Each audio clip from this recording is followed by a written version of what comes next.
Donc, la lecture de la parole de Dieu se trouve dans Matthieu chapitre 16, Matthieu chapitre 28, pardon, verset 16 au verset 20. Les 11 disciples se rendirent en Galilée, sur la colline que Jésus leur avait indiquée. Dès qu'ils l'aperçurent, ils l'adorèrent, mais ils ne surent que penser. Alors Jésus s'approcha d'eux et leur parla ainsi. J'ai reçu tout pouvoir dans le ciel et sur la terre. Allez donc dans le monde entier. Faites des disciples parmi tous les peuples. Baptisez-les au nom du Père, du Fils et du Saint-Esprit. Et enseignez-leur à obéir tout ce que je vous ai prescrit. Et voici, je suis moi-même avec vous tous les jours jusqu'à la fin du monde. Parole du Seigneur. Le thème qu'on va traiter ce matin s'intitule ainsi Faisons des disciples capables de conquérir des âmes pour Christ. Faisons des disciples capables de conquérir des âmes pour Christ. Le texte que nous venons de lire décrit effectivement le mandat que Jésus-Christ a confié aux 11 disciples après avoir été sortis vivants de la mort. Et c'est ce même mandat qui est confié à l'Église. Christ, ayant reçu l'autorité absolue, souveraine sur toutes choses, dans le ciel et sur la terre, comme il est dit, tout pouvoir m'a été donné dans le ciel et sur la terre. Donc Christ envoie, après sa résurrection, il a envoyé les disciples de partout dans le monde pour proclamer la bonne nouvelle de l'évangile de Jésus-Christ en vue de faire des disciples pour Christ. Comme je disais au début, c'est ce même mandat que le Seigneur Jésus-Christ a confié à l'Église et à tous les croyants. Ce mandat consiste à faire des disciples pour Christ, et ceci dans le monde entier. Donc, l'Église du XXIe siècle doit être plus que jamais une Église missionnaire qui est guidée par le souci de faire des disciples pour Christ, capable de rendre témoignage de Christ afin de pouvoir conquérir des âmes pour Christ dans le monde entier. Telle est notre vision, telle est la vision de l'Église évangélique de la Nouvelle Jérusalem du Canada. Former des disciples pour Christ qui reflètent le caractère de Jésus-Christ sur la terre, qui vit l'amour du Père et qui manifeste la puissance de l'Esprit Saint. Donc, ces disciples-là vont devoir témoigner le nom de Jésus-Christ afin de pouvoir conquérir des âmes pour Christ. Mais d'abord, c'est quoi un disciple? Puisque le thème, c'est faire des disciples pour Christ, capables de conquérir des âmes pour Christ. Un disciple, c'est une personne qui s'attache à la personne de son maître et de son enseignement. Le disciple s'attache à son maître et à l'enseignement de son maître pour devenir son adepte, pour marcher à sa suite, pour lui vouer une fidélité. Et dans certains cas, le disciple peut même arriver à donner sa vie pour son maître, s'il le faut. Et c'est ce qui est dit dans Matthieu. Si quelqu'un veut venir après moi, qu'il renonce à lui-même. Donc, un disciple de Jésus-Christ, c'est une personne qui connaît Jésus-Christ et qui le suit, qui cherche à être comme Jésus, qui cherche à lui plaire et à rendre témoignage de Jésus-Christ, tout en pratiquant la parole de Dieu. C'est ça un disciple. Mais comment peut-on parvenir à faire des disciples pour Christ? Autrement dit, comment l'Église évangélique de la Nouvelle Jérusalem du Canada pourrait-elle parvenir à faire des disciples pour Christ? Dans le cadre de mon exposé, je vais vous présenter 3 étapes clés pour former des disciples pour Christ. Pour former des disciples pour Christ, la première étape est que nous pouvons parvenir à faire des disciples pour Christ en allant proclamer la bonne nouvelle de l'évangile de Jésus-Christ dans les nations.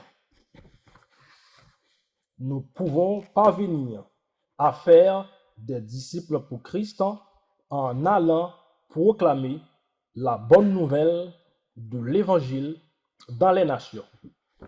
Nous trouvons cette vérité dans Matthieu chapitre 28, verset 19. Allez donc dans le monde entier. Faites des disciples parmi tous les peuples. Baptisez-les au nom du Père, du Fils et du Saint-Esprit. Et verset 20. Et enseignez-leur à obéir tout ce que je vous ai prescrit. Je dois vous dire que dans la version grecque, les verbes aller,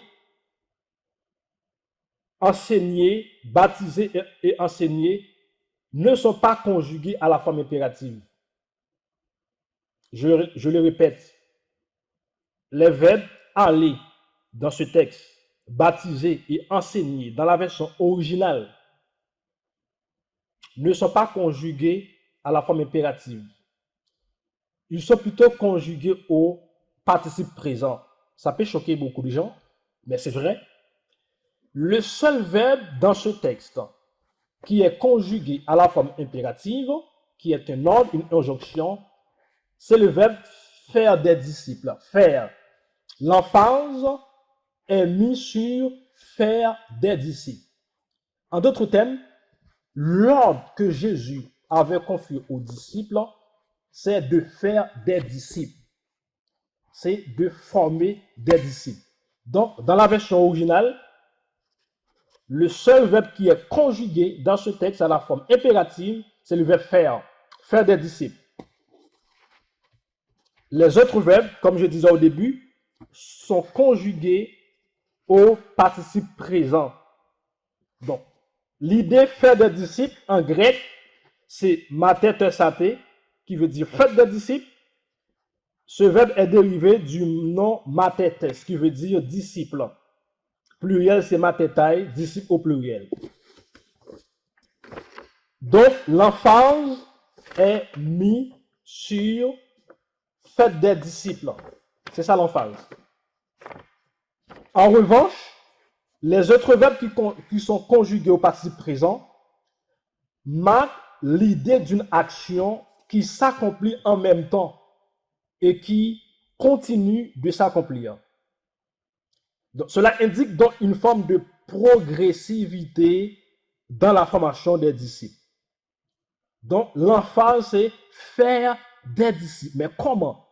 Donc, on va voir comment faire des disciples.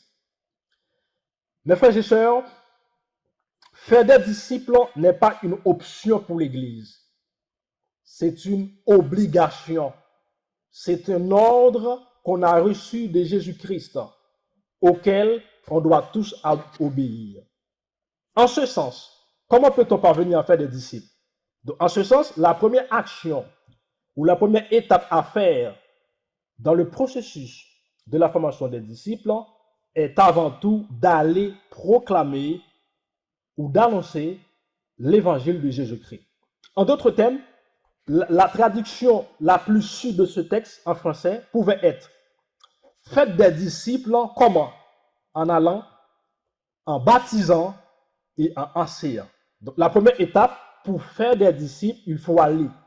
Il faut aller et évangéliser. Il faut aller proclamer la parole de Dieu. Comment peut-on faire des disciples de toutes les nations si on n'est pas allé proclamer l'évangile de Jésus-Christ aux nations? Comment une personne pourrait-elle être sauvée ou croire en Jésus-Christ si cette personne n'a pas entendu parler de Jésus-Christ? Comment une personne peut entendre parler de Jésus-Christ si on n'est pas allé lui annoncer Jésus-Christ? Donc, c'est ce que l'apôtre Paul a abordé dans le livre des Romains, plus précisément dans Romains chapitre 10, verset 13 au verset 16. Car quiconque invoquera le nom du Seigneur sera sauvé. Comment donc invoqueront-ils celui en qui ils n'ont pas cru? Et comment croiront-ils en celui dont ils n'ont pas entendu parler? Et comment entendront-ils parler s'il n'y a personne qui prêche? Et comment y aura-t-il des prédicateurs si ces prédicateurs ne sont pas envoyés? Selon qu'il est écrit qu'ils sont beaux les pieds de ceux qui annoncent la paix, de ceux qui annoncent de bonnes nouvelles. Donc, pour former des disciples, la première étape consiste à aller annoncer l'évangile de Jésus-Christ.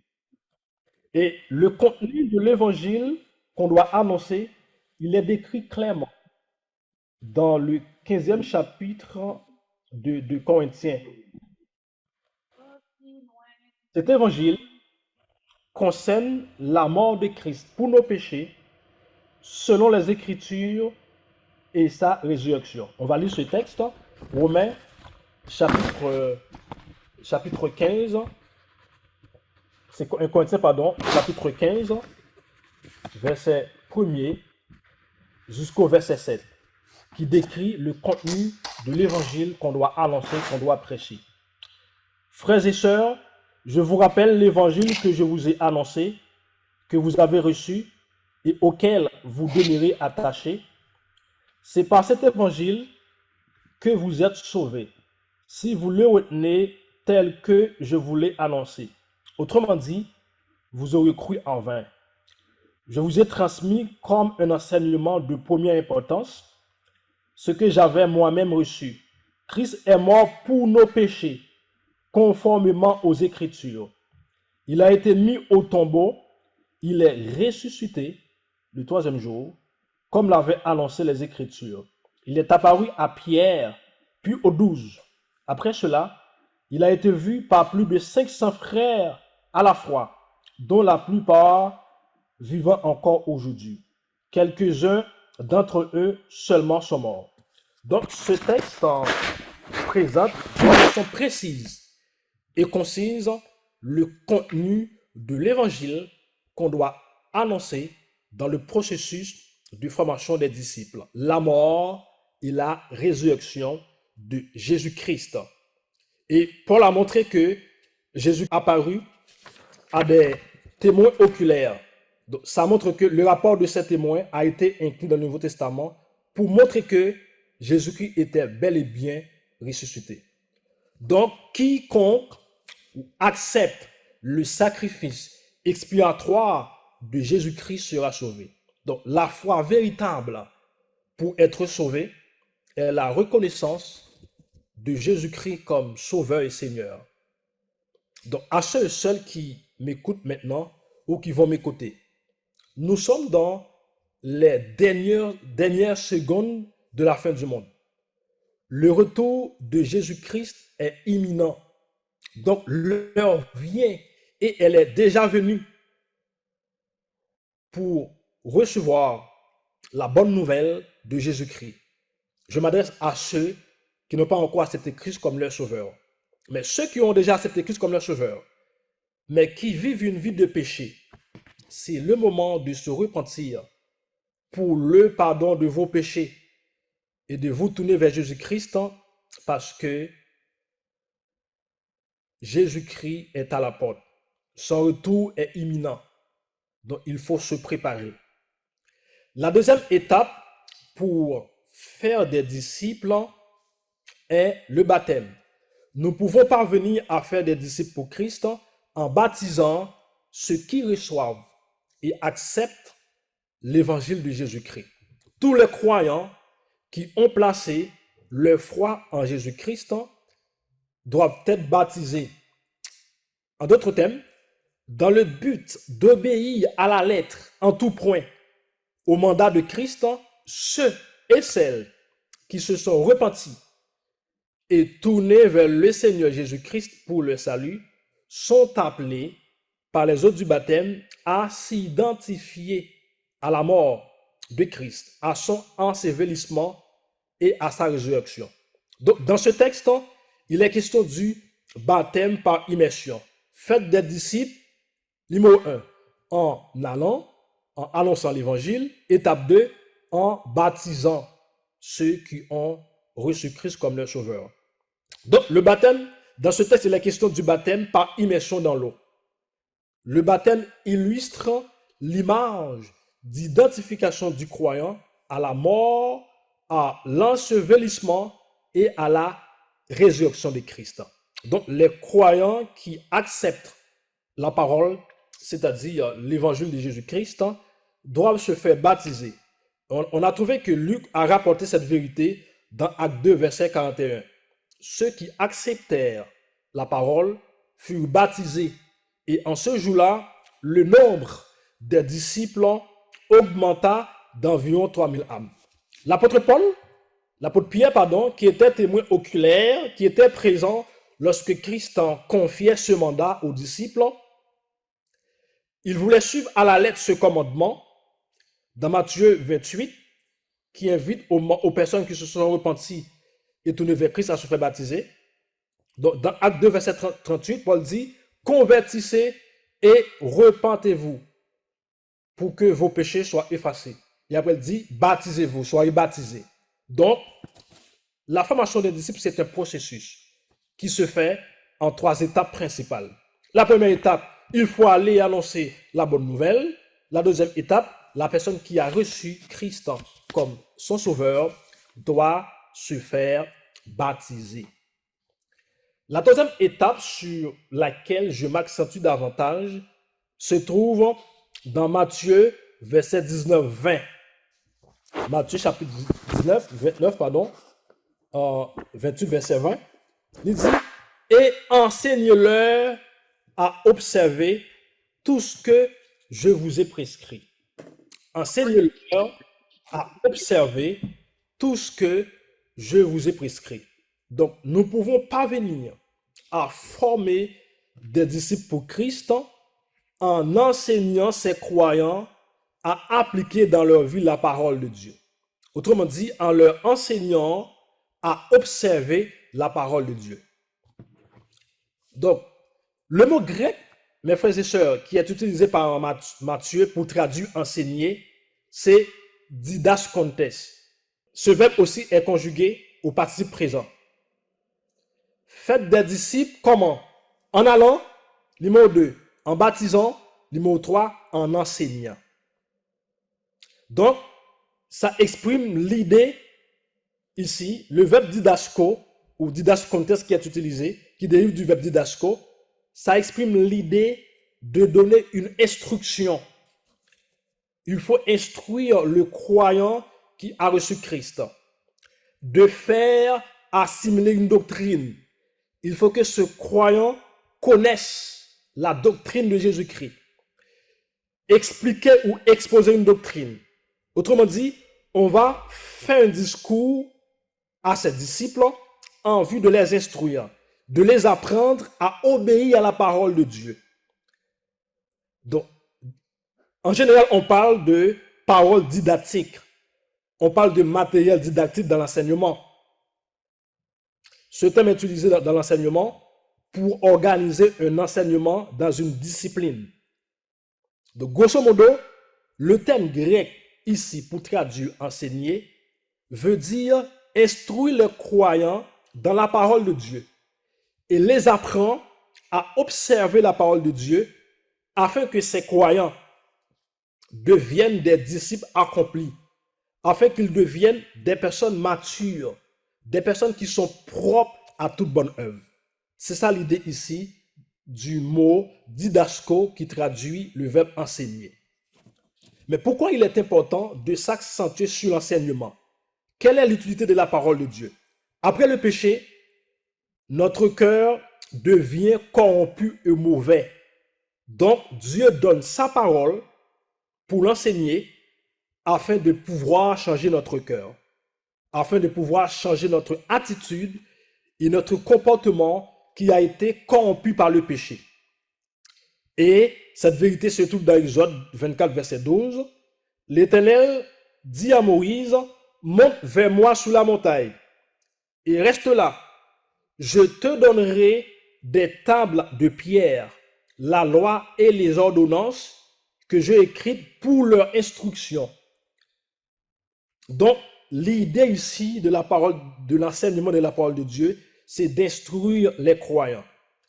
Donc, la parole de Dieu est utile pour nous convaincre de l'état de notre nature pécheresse et nous corriger afin que nous devenions des hommes et des femmes parfaits qui sont propres à toute bonne œuvre. Dans Colossiens, 1er verset 28, Paul utilise le thème devenu parfait. Donc, l'enseignement de la parole de Dieu va rendre le croyant parfait pour faire référence à la maturité ou à la croissance spirituelle au croyant. C'est Christ que nous annonçons, exhortant tout homme et instruisant en toute sagesse, afin de présenter à Dieu tout homme devenu parfait en Christ. Donc, l'objectif de l'enseignement de la parole de Dieu, c'est de rendre les frères et sœurs parfaits en Christ, matures en Christ. Dans 2 Timothée, Paul utilise le terme accompli pour parler de la croissance du croyant à travers la parole de Dieu qui va être enseignée, pour parler de la maturité spirituelle. Paul utilise le terme accompli et propre à toute bonne œuvre. Toute écriture est inspirée de Dieu et utile pour enseigner, pour convaincre, pour corriger et pour instruire dans la justice, afin que l'homme de Dieu ou la femme de Dieu soit accompli et propre à toute bonne œuvre. Et finalement, dans le livre d'Éphésiens, Paul utilise le thème l'état d'homme fait. Lorsque le croyant persévère dans l'enseignement de la parole de Dieu, il va être à l'état d'homme fait, à la mesure de la stature parfaite de Christ. En gros, l'idée, mes frères et sœurs, d'enseigner le croyant à obéir ou bien à garder la parole de Dieu permettra à ce croyant d'être à l'état d'homme fait, d'être à la mesure de la stature parfaite de Christ. Dans quel but? Afin que le croyant, le disciple, ne soit pas un enfant flottant qui peut être emporté à tout vent de doctrine par la tromperie des hommes. Parce qu'il y a des faux docteurs qui se lèvent, il y a des faux docteurs, des faux prophètes qui vont essayer de tromper le croyant, mais quand le croyant comprend la parole de Dieu, il connaît les Écritures, il observe la parole de Dieu, il va garder sa foi dans ce dernier temps.